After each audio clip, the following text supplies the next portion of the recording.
Episode 8 की शुरुआत में जून टीवी पर न्यूज देख रही होती है। तभी अचानक वह शॉक होकर होमिन और सियोला को बुलाती है। जब दोनों आती हैं तो जून सियोला से कहती है, देखो ना, तुम्हारी बड़ी बहन और होमिन की मॉम दोनों टीवी पर हैं। सियोला जवाब देती है, मेरी बहन फेमस एंकर है, इसलिए टीवी पर आती रहती है।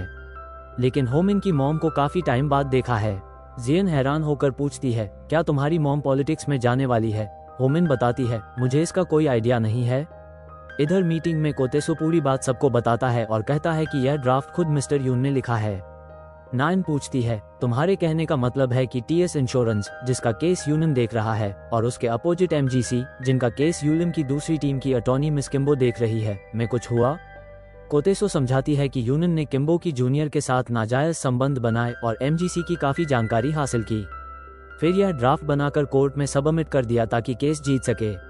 कोतेशॉप कहता है, हाँ बिल्कुल ऐसा ही हुआ है।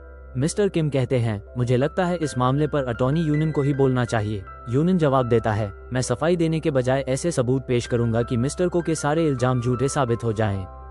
तो मैं चाहूंगा कि इसके बाद फरेबी के खिलाफ एक्शन लिया जाए। मिस्टर किम कहते हैं, ये ठीक है। अगर मिस्टर को के इल्जाम सही साबित हुए तो यूनिन पर एक्शन लिया जाएगा, पर अगर यह झूठ निकला तो मिस्टर को इसका जवाब देना होगा। कोत्सोप कहता है, ठीक है, देख लेंगे। अब यूनिन बताता है कि उसने इन डॉक्यूमेंट्स को पहली बार देखा है और एमजीसी कंपनी की यह जानकारी उसे आज ही पता चली है। ये सुनते ही कोत्सोप हैरान होकर कहता है, क्या मतलब? तुम्हारी जानकारी के बिना ही डॉक्यूमेंट्स कोर्ट में सबमिट हो गए? यूनिन जवाब देता है, ये डॉक्यूमेंट कभी कोर्ट में सबमिट ही नहीं हुए। आप चाहे तो चेक कर सकते हैं। मिस्टर जी कहते हैं, तो फिर हमें ये पता करना होगा कि ये कागजात किसने बनाए हैं। नाइन कहती है, इसका पता भी चल जाएगा। जानकारी की सुरक्षा के लिए पिछले साल से हम हर फाइल को यूनिक नंबर देने का सिस्टम लाए थे। यूनिन कहता है, हाँ बिल्कुल। इस पेपर पर जो यूनिक नंबर दिख रहा है उसे ट्रैक करें तो पता चल जाएगा कि कौन से कंप्यूटर पर बना है। इधर कांग मिंजू अपने पीसी पर गेम खेल रहा होता है और उसे कॉल करके मीटिंग रूम में बुलाया जाता है। जब वह आता है, यूनिन पूछता है, मिस्टर कांग मिंजू, क्या ये कागजात तुमने बनाए हैं? कांग मिंजू डॉक्यूमेंट देखकर कोतेशॉप की तरफ देखता है और कहता है, नहीं सर, इन्हें तो मैं पहली बार देख रहा हूँ। यूनिन कहता है, हर एक डॉक्यूमेंट की यूनिक आईडी है और आईटी टीम ने ट्रैक करके बताया कि यह तुम्हारी पीसी में बने हैं। ये सुनते ही उसकी सिटी बिट्टी गुल हो जाती है। अब कहानी फ्लैशबैक में जाती है और हमें दिखाया जाता है कि असल में क्या हुआ था। ली जीन भागते हुए कांगजू के ऑफिस में आता है और कहता है, मेरा पीसी क्रैश हो गया, एजेंट में डॉक्यूमेंट बनाकर भेजना है। कांग मिंजू कहता है, तो किसी और का पीसी यूज कर लो, मेरे पीछे क्यों पड़े हो? ली जीन जवाब देता है, सब लोग अपना जरूरी काम कर रहे हैं, करने दो ना। इसके बाद मुझे तुम्हारे पेमेंट का ड्राफ्ट भी तो बनाकर सबमिट करना है। ये सुनते ही कांग मिंजू खुश होकर कहता है, क्या सच में? ठीक है, फिर मैं चाय पीकर आता हूँ। उसके जाते ही ली जीन वो ड्राफ्ट बनाकर उसी प्रिंटर से प्रिंट कर देता है। फिर ली जीन मिस्कीनों के पास जाकर एक पेन ड्राइव देते हुए कहता है, इसमें खूबिया डॉक्यूमेंट हैं, इनको कोर्ट में सबमिट करा देना और ध्यान रहे किसी को पता ना चले। कांग मिंजू भी सब कुछ देख रहा था। तभी मिस गिनो के पास कॉल आता है और ली जीन उसे अपने ऑफिस में आने के लिए कहता है। उसके जाते ही कांग मिंजू कंफर्म करता है कि यह वही खुफिया जानकारी है जो उसने अपने ऑफिस में मिस्टर कोतेसोप के कहने पर रखी थी। इधर ऑफिस में ली जीन कहता है, माफ करना, मैंने भूल से तुम्हें गलत यूएसबी दे दी। ऐसा करता हूँ, मैं वो डॉक्यूमेंट तुम्हें ईमेल कर देता हूँ, तो क्या तुम वो यूएसबी वापस लाकर दे दोगी? मिस गिनू कहती है, ठीक है सर, मैं लाती हूँ। अब कहानी प्रेजेंट में आती है। कांग मिंजू के पास यूनिन के सवाल का कोई जवाब नहीं होता। यूनिन कहता है, ठीक है, फिर मैं यही सवाल मिस्टर कोतेसोप से पूछता हूँ, ये डॉक्यूमेंट आपको कहाँ से मिला? मिस्टर को? उसका कलीग जवाब देता है, कहाँ से मिला मतलब? क्या ये डॉक्यूमेंट मुझे कांग मिंजू ने दिए थे? मुझे लगा मामला सीरियस है तो मैंने पूरी बात कोतेसोप को बताई थी। ये सुनकर कांग मिंजू समझ जाता है कि वह बुरी तरह फंस गया है और कहता है, मुझे थोड़ा टाइम चाहिए। यूनिन कहता है, क्योंकि मामला गंभीर है तो मैं समझ सकता हूँ कि जवाब देना थोड़ा मुश्किल है। अगर आपको एतराज ना हो तो इन्हें एक दिन की मोहलत दे दें। मिस्टर किम कहते हैं, हाँ, अगर तुम्हें इससे कोई दिक्कत नहीं है तो दे देते हैं। तभी वही कल गुस्से में कहता है, भले ही यह डॉक्यूमेंट गलत हो, पर आधी रात में अपने जूनियर को घर पर बुलाना, ये तुम्हें सही लगता है? यूनिन जवाब देता है, कहता है, गलत तो है, पर मिस सोई मुझसे ऑफिस में हुए हैरेसमेंट की रिपोर्ट करने आई थी और यह हैरेसमेंट दोयन ने किया था। ये सुनते ही सबके चेहरे की हवाएं उड़ जाती हैं। अब कहानी फ्लैशबैक में जाती है। जब मिस सोई यूनन से मिलने आई थी, उसने बताया कि दो यूनन हमेशा उसकी गलतियां निकालता और उस पर चिल्लाता रहता था। सोई ने सोचा शायद उसमें कोई कमी है, इसलिए और ज्यादा मेहनत की और दिन रात ऑफिस के काम में लगी रही, पर कोई फायदा नहीं हुआ। तब उसने ठान लिया कि वह यूलिम को छोड़ देगी और नया काम ढूंढने लगेगी। फिर एक दिन दो ने कहा कि उसे किसी खास क्लाइंट के साथ डिनर पर जाना है, क्या वो उसके साथ चलेगी। सोई उसके साथ चली गई। जब से वो उसकी पार्टियों में आने लगी, तब से दोयन ने उसे परेशान करना बंद कर दिया, पर धीरे धीरे वो उसके साथ चीप हरकतें करने लगा। यूनन पूछता है, क्या वहां तुम्हें किसी को खुश करने को बोला गया था? सोई कहती है, नहीं, शुरू में ऐसा नहीं था, लेकिन एक बार एक क्लाइंट ने सारी यादें पार कर दी और मैं उठकर वहां से चली गई। दो ने उसे समझाया और उसके बाद वो उसके साथ और भी अच्छा व्यवहार करने लगा। फिर एक दिन सोई उसकी बातों में आकर उसके साथ सो गई। उस दिन के बाद से वह उसे पार्टीज में क्लाइंट को खुश करने के लिए कहता रहा। क्लाइंट उसके साथ चीप हरकतें करता, पर दोयन को इससे कोई फर्क नहीं पड़ता। फिर एक दिन सोई ने बोल दिया कि वह अब से किसी भी पार्टी में नहीं जाएगी और अगर उसने जबरदस्ती की तो वह उस पर हैरेसमेंट की कंप्लेन कर देगी। तो दोयन हंसते हुए कहने लगा, तुम्हारी बात का विश्वास कौन करेगा? यूनन कहता है, मैं ये बोल दूंगा कि तुम मेरे प्यार में थी और मेरे साथ ज्यादा वक्त बिता सको, इसीलिए पार्टीज में अपनी मर्जी से आती थी, लेकिन ज्यादा बदनामी तुम्हारी होगी क्योंकि तुम एक लड़की हो। सोई कहती है, हमने एक बार संबंध बनाया था, पर उसने मुझे धमकाना शुरू कर दिया, इसीलिए मैंने खुदकुशी करना चाहा, लेकिन सोचा एक आखिरी बार आपसे मिलकर बात करूं। यूनन कहता है, उसने कईयों को अपना शिकार बनाया है। यूनन उस पल को याद करता है जब दोयन ने एक बार होमिन का हाथ पकड़ा था और यूनन ने गुस्से में उसे कोने में समेट दिया था और कहा था, तो अब तुम्हारी नजर कांग मिंजू पर है, अगर अपनी इज्जत प्यारी है तो सुधर जा। ये सुनते ही दोयन चुप हो गया था। अब यूनन सोई से कहता है, चिंता मत करो, इसे मैं संभाल लूंगा। कहानी प्रेजेंट में आती है। यूनन की बात पूरी होते ही नान के साथ पूरी टीम वहां पहुंचती है, जहां दोयन आज भी डिनर पार्टी कर रहा था। उन सबको अचानक ऐसे देखकर वह डर जाता है। नान पूछती है, कोई बताएगा यहाँ पर क्या हो रहा है? दोयन लड़खड़ाती आवाज में कहता है, वो हम लोग यहाँ टीम डिनर के लिए आए थे। नान कहती है, टीम डिनर? वो भी ऐसे बार में, और डिनर के लिए सिर्फ लड़कियां हैं? दोयन कहता है, मैंने मेल एसोसिएट को भी बोला था, पर वे काम में बिजी थे, इसलिए नहीं आ पाए, लेकिन नान ने उन्हें भी साथ में लेकर आई थी और वे साफ साफ मना करते हैं, हमें तो नहीं बताया गया था। नान फिर पूछती है, ये सब कौन है? एक एसोसिएट जवाब देती है, ये ब्रोकर्स हैं। ये सुनते ही सबके चेहरे की हवाएं उड़ जाती हैं। नान कहती है, क्या तुम जानते हो, कानून तोड़ने और ब्रोकर के साथ काम करने पर आपको सजा हो सकती है? इसके कोई जवाब उसके पास नहीं होता। नान कहती है, तुम्हारा इस्तीफा कल मेरे टेबल पर चाहिए, पुलिस में भी शिकायत दर्ज कराओ, कानून के तहत जो भी एक्शन ले सकते हैं लिया जाए। फिर वह जाने लगती है और दो उसे रोकते हुए कहता है, मैं आपको ऑफिस में आकर सब समझाता हूँ ना। तो नान गुस्से में उसे एक जोरदार तमाचा मारती है और कहती है, तुम्हारी हिम्मत कैसे हुई यूलिम की लड़कियों के साथ ऐसा करने की? भूख के मर जाना, पर कानून की दुनिया में कभी लौटकर मत आना। नान के जाते ही वो कोतेसोप से कहता है, सर आपने मुझे पहले बताया क्यों नहीं? कोतेसोप भी उसे कमीना कहकर निकल जाता है। अब कोतेसोप यूनन का वेट कर रहा होता है। जैसे ही यूनन आता है, कोतेसोप कहता है, अब इस मामले को यहीं पर खत्म करते हैं। मैं कांग मिंजू से गवाही दिलाऊंगा कि दोयन ने उसे ये सब करने के लिए कहा था। यूनन पूछता है, मदद मांग रहे हो या धमका रहे हो? कोतेसोप कहता है, मदद मांग रहा हूँ। यूनन कहता है, ठीक है, पराठा नीचे ही चोल को तुम्हें वहीं भेजना होगा जहाँ नान को भेजा था। ये सुनकर वो चौंक जाता है। यूनन आगे कहता है, अगर तुम चाहो तो उसकी जगह तुम भी जा सकते हो।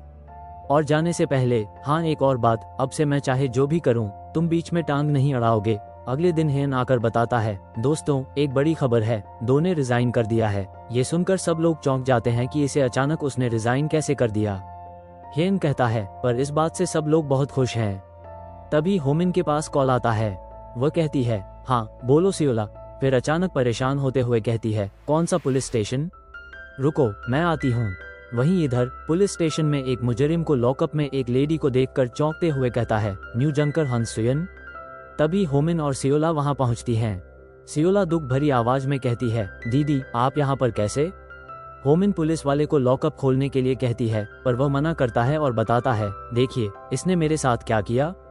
हान सुयन बताती हैं कि उसे कुछ भी याद नहीं। डॉक्टर की बताई दवा लेने के बाद वो सो गई और जब आंख खुली तो यहाँ पर थी। होमिन पूछती है, आखिर हुआ क्या था? पुलिस वाला बताता है, इन्होंने अपने पति को पीटा, इसीलिए इन्हें गिरफ्तार किया गया है। 48 घंटे में इन पर जानलेवा हमले का केस दर्ज कर दिया जाएगा। तभी सियोला कहती है, मेरी बहन ने तो कभी चींटी तक नहीं मारी। अपने पति के साथ मारपीट करना, ये तो बहुत दूर की बात है। पुलिस वाला जवाब देता है, देखिए हमें सबूत मिले हैं और इन्हें मौके पर गिरफ्तार किया गया है। सोला पूछती है, तो मेरे जीजाजी कहाँ हैं? पुलिस वाला कहता है, उनकी हालत काफी नाजुक है, इसलिए उन्हें अस्पताल में भर्ती करा दिया गया है।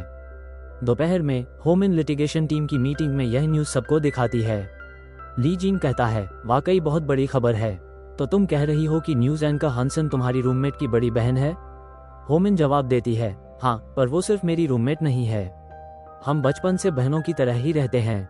यूनन कहता है, पहले हमें जमानत की सुनवाई के लिए तैयार होना होगा। होमिन कहती है, जी सर, मैं सब तैयारी करती हूँ। अगले दिन कोर्ट में यूनन अपनी दलील पेश करता है और हंसन को जमानत पर रिहा कराने में कामयाब होता है।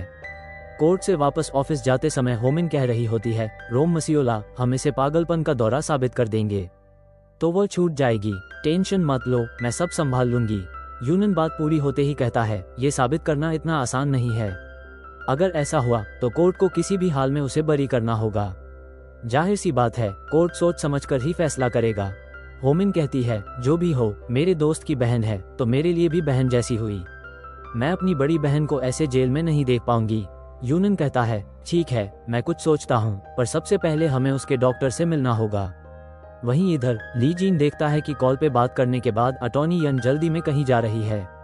वो टैक्सी का वेट कर रही होती है और ली जीन कार लेकर उसके सामने आता है और कहता है कि वो उसे छोड़ देगा। यूनन पहले तो मना करती है, लेकिन लेट हो रही थी इसलिए बैठ जाती है। अगले सीन में रेस्टोरेंट में एक लेडी कह रही होती है, कमाल की बात है, देश छोड़ने से पहले तुमसे मुलाकात हो गई। फिर वो उसे एक कैमरा थमाते हुए कहती है, ये खराब हो चुका है, मॉडल बंद हो गया, इसलिए रिपेयर नहीं हुआ, और हाँ, इसका फुटेज दूसरे डिवाइस में नहीं चलता, तो पहले इसे रिपेयर करवाना होगा। पता नहीं ये ठीक भी होगा या नहीं। यूनन कहती है, ठीक है, मैं देख लूंगी। उस लेडी के जाने से पहले यूनन उसका शुक्रिया करती है। उसके जाते ही ली जीन आता है और यूनन से कहता है, तुम अभी तक गए नहीं? यूनन पूछती है, यह क्या है? ली जीन जवाब देता है, केमकोडर है। सर्विस सेंटर से पता चला कि यह मॉडल बंद हो गया है और इसके पार्ट्स नहीं मिल पाएंगे। यूनन कहती है, पर मैं हार नहीं मानूंगी, क्या पता इसके पार्ट्स कहीं मिल जाएं। ली जीन केमकोडर की फोटो क्लिक करते हुए कहता है, पर मेहनत करनी ही क्यों है? आपको पता नहीं, मेरी फैमिली में 200 प्लस लोग हैं। इतने लोग पीछे हों तो पूरे कोरिया में किसी भी चीज को आसानी से ढूंढ सकते हैं। थोड़ी देर बाद वो कहता है, हो गया, अब चलिए मेरे साथ, और उसका हाथ पकड़कर अपने साथ ले जाने लगता है। अगले सीन में दुकान वाला केमकोडर को ध्यान से देखता है और कहता है, इसके पार्ट्स तो मिल जाएंगे, पर ठीक होने में बहुत समय लगेगा। ये सुनकर ली जीन अपने अंकल के पास कॉल करता है और बताता है कि वो उनकी बताई जगह पर आ गया है और दुकान वाले से उनकी बात कराता है। दुकान वाला अपने बरसों पुराने दोस्त से बात करके बहुत खुश होता है और ली जीन से कहता है, तुमने पहले क्यों नहीं बताया कि तुम सियोका के भतीजे हो? तो बताओ, केमकोडर तुम्हें कब तक चाहिए? ली जीन कहता है, आज हो पाएगा। दुकान वाला कहता है, ठीक है, खोल कर देखता हूँ, फिर तुम्हें बताऊंगा। तब तक यन और ली जीन कुछ खाने के लिए एक रेस्टोरेंट में चले आते हैं। यूनन कहती है, काफी बड़ा परिवार है तुम्हारा। ली जीन पूछता है, आपके परिवार में कौन कौन है? जॉन कहती है, कोई नहीं, मेरे डैड बहुत पहले चल बसे और माँ जब मैं 23 की थी तब गुजर गई। ली जीन कहता है, काश मैं आधा परिवार आपको दे पाता। ऐसा कीजिए ना, आप भी हमारी फैमिली में आ जाइए, इसके लिए शादी करनी होगी। ये सुनकर यन उसे डांट देती है। ली जीन फिर पूछता है, अच्छा ये बताइए, उस गेम कोडर में ऐसा क्या है जो इतना खास है? यन बताती है, उस गेम कोडर में मेरी जेजू आइलैंड पर माँ के साथ मेरी पहली और आखिरी ट्रिप है। जब हम वहाँ पहुँचे तो हमारा कैमरा कहीं खो गया था। हमारे साथ वाले कपल ने कहा, अगर आप हमारी फोटो लोगे तो हम आपकी फोटो लेंगे, और हम इसके लिए मान गए। पर घर आने के बाद जब हमें फुटेज के लिए मेल किया तो शायद एड्रेस ही गलत था और मेल वापस आ गया। फिर जब माँ गुजर गई, मुझे उनकी बहुत याद आई और मेरे पास उनकी कोई फोटो भी नहीं थी, क्योंकि उन्हें फोटो खिंचवाना पसंद नहीं था। तब मुझे जेजू ट्रिप का ख्याल आया और सालों से मैं उस कपल को सोशल मीडिया पर कांटेक्ट करती रही। ली जीन पूछता है, तो वहीं आपको कैमरा देकर गई थी क्या? यूनन कहती है, हाँ, शायद यह मेरी माँ का दिया तोहफा है। तभी ली जीन के पास दुकान वाले का कॉल आता है। जब वे वहां जाकर देखते हैं तो कैमरा बिल्कुल ठीक हो चुका था। यूनन अपनी माँ की फुटेज को देखकर काफी भावुक हो जाती है और दुकान से बाहर एक कोने में जाकर रोने लगती है। ली जीन जब उसे ऐसे देखता है तो पास जाकर अपने कंधे का सहारा देता है और यूनन जोर जोर से रोने लगती है।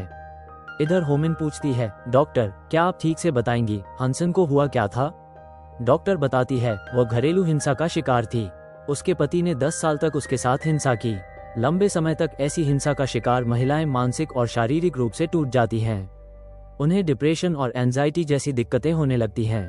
फिर वो फाइल दिखाते हुए कहती है, जब वह पहली बार आई तब उसकी एक पसली टूटी हुई थी और पूरी तरह ठीक होने में लगभग 7 हफ्ते लगे। पर उसने डॉक्टर को बताया कि कार एक्सीडेंट में ऐसा हुआ था। यूनन पूछती है, हानसेन का कहना है कि दवा लेने के बाद उन्हें कुछ याद नहीं रहता। उनकी दवा में क्या है डॉक्टर? डॉक्टर बताती है, उनकी दवा में जोफिडेन था। पुरानी दवा का असर न होने की वजह से 1 महीने पहले ही उनकी दवा बदल दी गई। यूनन पूछती है, क्या इसकी वजह से कुछ याद न रहने जैसी दिक्कतें हो सकती हैं? डॉक्टर हाँ में जवाब देती हैं, कुछ लोगों में इसके साइड इफेक्ट्स होते हैं। उन्हें 4 से 6 घंटे तक कुछ भी याद नहीं रहता। अब होमिन जाकर पूरी बात सियोला को बताती है। सियोला की आंखों से आंसू निकलने लगते हैं। वो बेचारी फूट फूट कर रोने लग जाती है।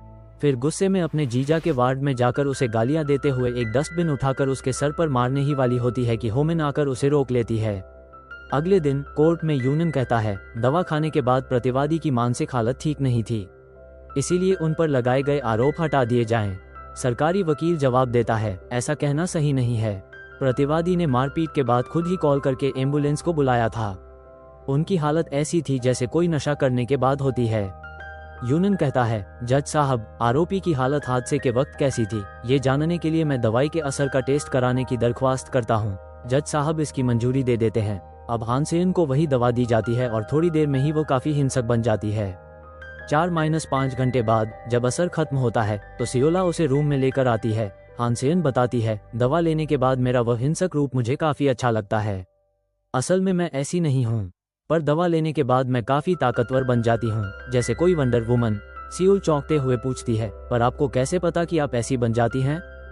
हानसेन बताती है, मुझे ये पता करना था कि जब मुझे कुछ याद नहीं रहता तो असल में क्या होता है, इसलिए मैंने वहाँ एक CCTV कैमरा लगवा दिया। बाद में जब वीडियो देखा तो मैं अपने पति को सबक सिखा रही थी। ये देखकर मुझे बहुत मजा आया। रात में जब उसने अपने पति को खाने के लिए चम्मच दी, वो डर गया, जैसे पहले वो खुद डरती थी। कुछ दिनों बाद वो फिर शराब पीकर आया और मारपीट की। मैं जानती थी कि दवा लेने के बाद क्या होगा, फिर भी खा ली, क्योंकि मैं वंडर वुमन बनकर उस आदमी को सजा देना चाहती थी। होमिन पूछती है, क्या ये बात आपने किसी को बताई है? हानसेन कहती है, नहीं। होमिन कहती है, मुझे अकेले में तुमसे कुछ बात करनी है। दोनों लिविंग एरिया में बैठकर बात करती हैं। होमिन समझाती है, जब कोई जानबूझकर किसी को नुकसान पहुंचाने के लिए खुद को ऐसी हालत में डालता है तो ये जुर्म माना जाता है। इसका मतलब यह नहीं कि दवा की वजह से कुछ याद नहीं रहना कोई बहाना है। सियोला दुखी होकर कहती है, होमिन, याद है तूने मुझे साइन लैंग्वेज सिखाने के लिए बोला था और मैंने कहा था कि लाइफ में एक बार मैं तुमसे कोई एहसान मांगूंगी तो तू मना नहीं करेगी। अब वो वक्त आ गया है। होमिन परेशान हो जाती है। सियोला कहती है, सिर्फ एक ही बार तो करना है। तूने ही कहा था कि कानून हमेशा सही नहीं होता और तूने खुद देखा कि उसके पति ने मेरा क्या हाल बनाया। अगर पहले पता होता तो मैं खुद उसे ICU में डाल देती।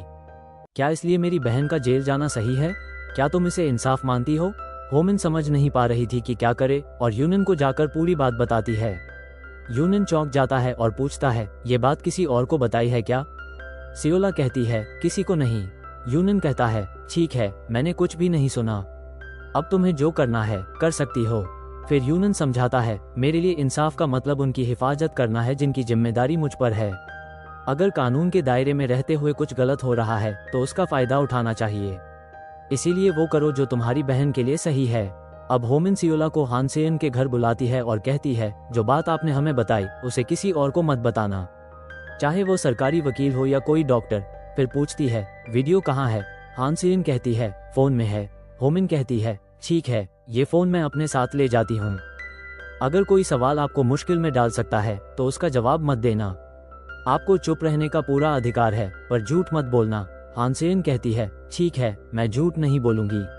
अगले दिन कोर्ट में यूनन मानसिक जांच की रिपोर्ट जमा कराता है और दवा लेने के बाद का वीडियो भी दिखाता है। यूनन डॉक्टर से पूछता है, क्या इस दवा को लेने वाले दूसरे पेशेंट भी खूंखार हो गए? डॉक्टर बताती है, नहीं, ऐसा कभी नहीं हुआ। हानसेन का केस थोड़ा अलग है। दवा लेने के बाद उनके दिमाग का ऊपर का हिस्सा काम करना बंद हो गया, जो इंसान के जज्बातों और हिंसा को कंट्रोल करता है। इसका मतलब है आरोपी पर उस समय उसका कोई कंट्रोल नहीं था। सरकारी वकील हानसेन से पूछता है, क्या आपको उस दिन की पहली और आखिरी बात याद है? हानसेन बताती है, दवा लेने के बाद मैं अपना पसंदीदा टीवी शो देखते हुए सो गई और जब उठी तो हाथ में बेड़ियां थीं और खुद को जेल में पाया। फैसले में जज साहब उसे बेकसूर मानते हुए बरी कर देते हैं। सबके चेहरे पर मुस्कान आ जाती है। तीनों, होमिन, सियोला और हानसेन, घर में पार्टी मनाते हैं। जयन पूछती है, क्या तुमने वीडियो डिलीट कर दिया? होमिन कहती है, नहीं, अभी तक नहीं, पर बाद में कर दूंगी। जयन कहती है, तो क्यों ना डिलीट करने से पहले एक बार देख लिया जाए? तीनों बैठकर वीडियो देखने लगती हैं। हानसेन अपने पति के मारपीट करने और शराब पीने के सीन देखती है और वीडियो में वह गुस्से में पतीला उठाकर उसके सर पर मारती है। सियोला और होमिन उसे संभालती हैं। कुछ देर बाद जियोन को भूख लग जाती है और वह किचन में जाकर खाना बनाती है। बियर भी खत्म हो गई थी, इसलिए होमिन बियर लेने वाइन शॉप चली जाती है। वापस आते समय उसे याद आता है कि उसने यूनन सर का शुक्रिया नहीं किया। रात में यूनन के ऑफिस में जाती है। यूनन आता है और बताता है कि वो ब्रश करने गया था। होमिन कहती है, मैंने आपका शुक्रिया नहीं किया था, और उनका शुक्रिया करती है। यूनन कहता है, कोई बात नहीं, ठीक है, फिर सुबह मिलते हैं। होमिन कहती है, यूनन सर, एक एक बियर हो जाए। दोनों छत पर जाकर बैठ जाते हैं। होमिन यूनन को बताती है कि कैसे बचपन में उसने एक बार फेक लॉयर बनकर अपने दोस्त के डैड की मदद के लिए उनके बॉस से भिड़ गई थी। तभी उसे एहसास हुआ कि वह इस काम के लिए परफेक्ट है। यूनन कहता है, हाँ, ये तो सही है, इस काम के लिए तुम एकदम सही हो।